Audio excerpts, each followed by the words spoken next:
Hello everyone, চলো আজ তোমাদের একটা গল্প শোনাই। গল্পটা কিন্তু অনেক সুন্দর যদি তুমি বুঝতে পারো। তো গল্পটার নায়িকা হচ্ছে আমাদের বেনজিন। বেনজিন তো আশা করি সবাই চেনে। আর ভিলেন হচ্ছে আমাদের ক্লোরিন, যেটা হচ্ছে ইলেকট্রোফাইল। আর নায়ক হচ্ছে হাইড্রোজেন। তো এখানে কি হয়, বেনজিন তো দেখতে যাই হোক মাশাল্লাহ, আর ক্লোরিন সে তো ভিলেন, তার তো নায়িকার দিকে চোখ থাকবে স্বাভাবিক। তো সে ফার্স্টে অনেক শক্তিশালী হয়ে আসে, মানে ইলেকট্রোফিল হয়ে সে আসে। তারপরে সে বেনজিনের বাসায় প্রস্তাব দেয়, বিয়ের প্রস্তাব দেয়। এখন বেনজিনের ফ্যামিলি থেকে সবাই দেখতেছে যে ক্লোরিন অনেক মানে শক্তিশালী, অনেক ভালো।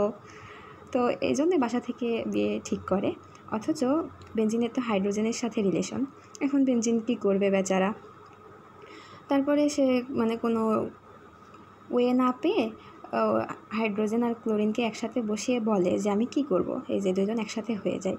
দেন পরবর্তীতে হাইড্রোজেন আবার কি করে, সে বলে যে আমি তো সেরকম না, তোমার জন্য পারফেক্ট না, অথচ ক্লোরিন তো অনেক তোমার জন্য পারফেক্ট, তোমাকে ভালো রাখবে। এই বলে ক্লোরিনকে মানে হাইড্রোজেন ক্লোরিনকে জায়গা দিয়ে সে চলে যায় এবং বেনজিনকে ক্লোরিনের সাথে বন্ধনে আবদ্ধ করে। এই যে এটা হচ্ছে তার লাস্ট পরিস্থিতি। তো এখান থেকে আমরা কি বুঝলাম, এখান থেকে এটাই বুঝলাম যে কখনো কখনো অন্যের ভালোর জন্য আমাদের স্থান ত্যাগ করতে হয়। শুনতাম না বলো গল্পটা?